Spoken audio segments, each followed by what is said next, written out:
मित्रांनो, MHCET 2026 च्या एक्झामला target करताय तर हा व्हिडिओ तुमच्यासाठीच आहे. कारण आज मी तुम्हाला देणार आहे फिजिक्सचे इम्पॉर्टंट प्लस PYQs क्वेश्चन्स जे एक्झाम मध्ये रिपीट होण्याचे चान्सेस आहेत. मित्रांनो, मी धरती तुमची एज्युकेटर ग्लोबल ऑनलाईन या युट्यूब चॅनलवरती तुमच्या सगळ्यांचं स्वागत करते. आणि आजच्या व्हिडिओमध्ये आपण हे सगळे क्वेश्चन्स पाहणार आहोत. आता PCB असो, PCM असो की नर्सिंग CET, हा व्हिडिओ सगळ्यांसाठीच मस्ट वॉच आहे. जर तुम्हाला स्कोर बूस्ट करायचा असेल, टाइम वेस्ट न करता स्मार्ट स्टडी करायचा असेल तर हा व्हिडिओ स्किप करू नका. कारण पुढचे क्वेश्चन्स तुमचा पेपर डिसाईड करू शकतात. आता मित्रांनो, एक्झामला खूप कमी दिवस राहिलेले आहेत आणि एवढ्या कमी दिवसामध्ये तुम्हाला कम्प्लीट सिलेबस कव्हर करायचा असेल, यासोबतच रिव्हिजन करायचं असेल तर तुम्ही आपला क्रॅश कोर्स जॉईन करू शकता, जो 5 तारखेपासून सुरू झालेला आहे. यामध्ये तुम्हाला full syllabus, live video lectures, recorded lectures, full syllabus with chapter wise test series, 2000 plus MC question bank, full syllabus notes, या सर्व गोष्टी मिळणार आहेत. आणि टेस्ट सिरीज आणि क्वेश्चन बँक या दोन गोष्टी खूप महत्वाच्या ठरणार आहेत, कारण एक्झाम मध्ये यातूनच प्रश्न विचारले जातात. आता मित्रांनो, आपल्याकडे nursing CET, PCM, PCB CET, JEE NEET या सगळ्या एक्झामचे कोर्सेस आहेत. आणि या प्रत्येक कोर्सची प्राइस ही फक्त 2999 रुपये इतकी आहे. याच कोर्सची प्राइस आता 5000 रुपये होती, पण आता ऑफर सुरू असल्याने ती 2999 रुपये आहे. तर लवकरात लवकर हा कोर्स जॉईन करा. आता मित्रांनो, let start with the most important questions. First is the SI unit of electric potential difference is. इथे इलेक्ट्रिक पोटेन्शियल डिफरन्सचं SI युनिट विचारलंय. Potential difference equals to work done per unit charge. So potential difference is denoted by V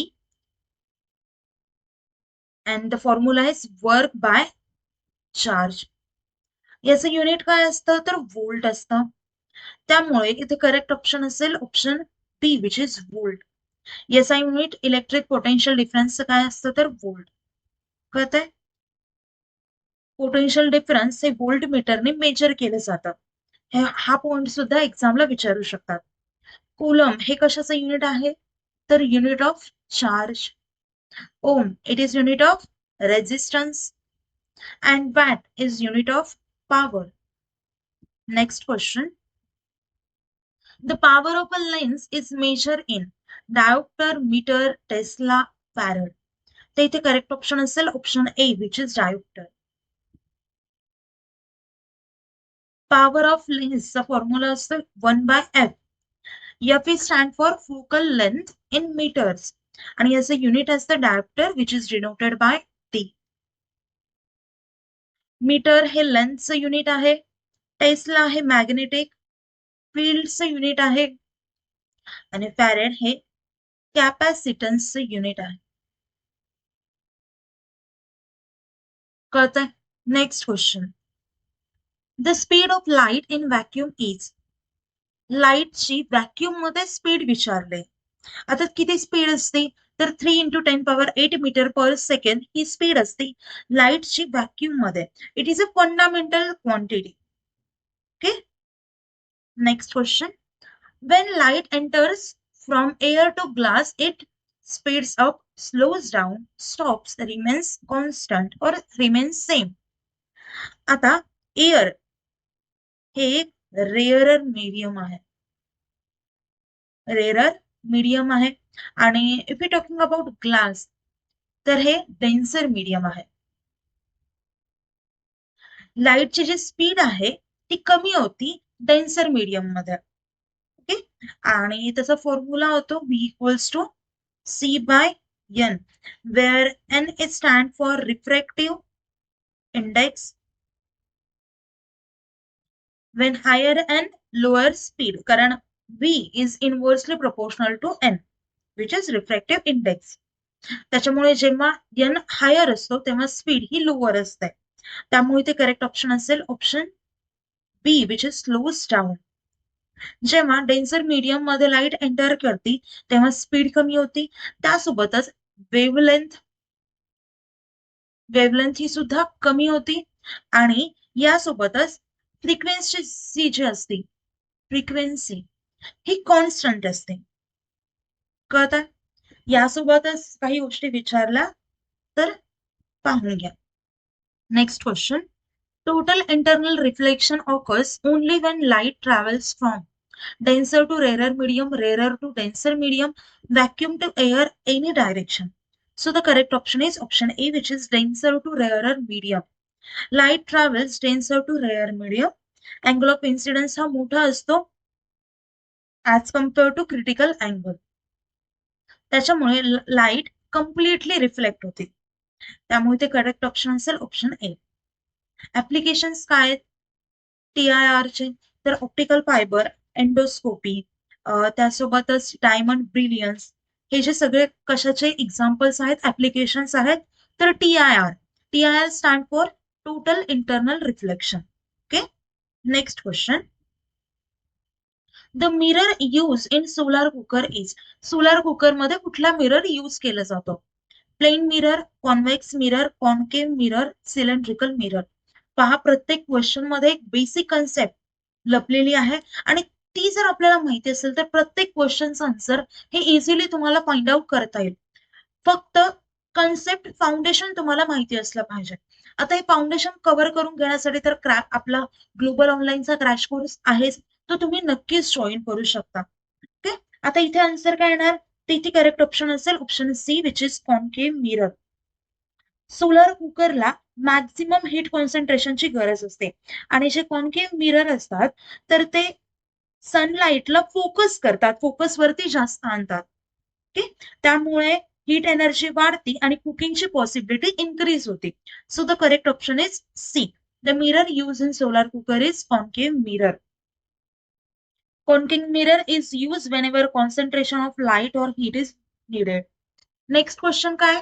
The SI unit of magnetic field is Weber, Tesla, Henry, Coulomb. So the correct option is option B, which is Tesla.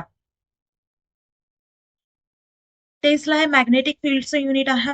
If we talking about remaining options, weber is a unit of magnetic flux.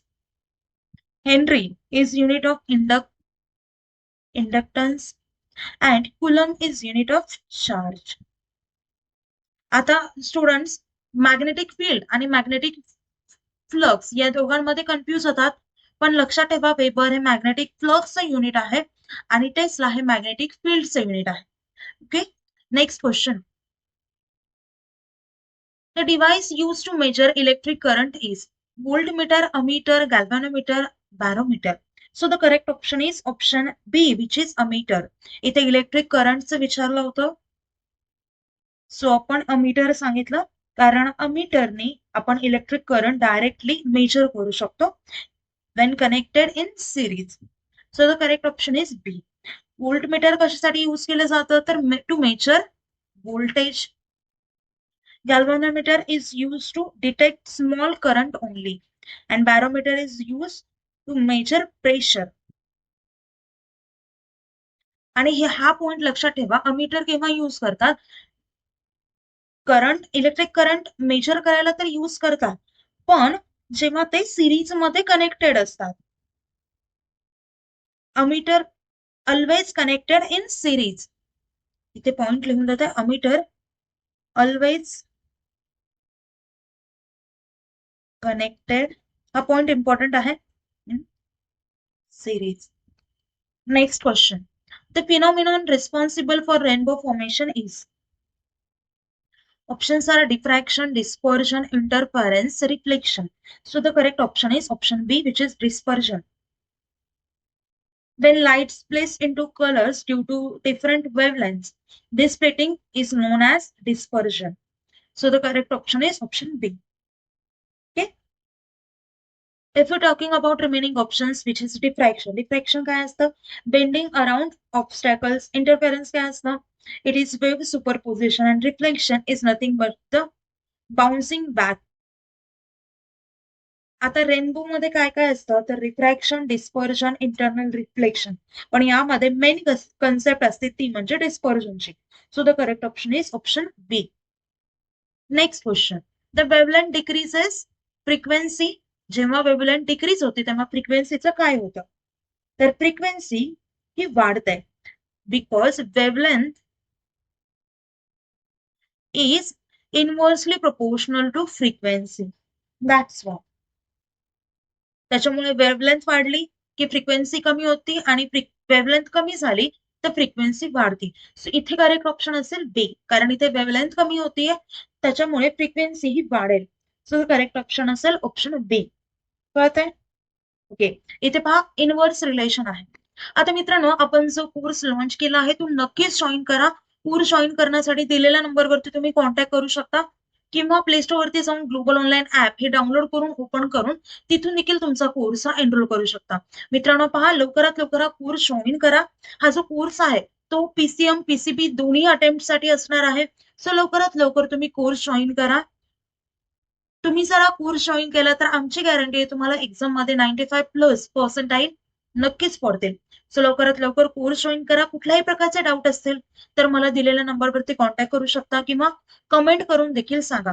आणि next video मी कोणत्या subject वरती बनवू ते देखील मला comment करून सांगू शकता. आता आपलं लेक्चर इथेच एंड करूया. Thank you. Have a nice day. Bye.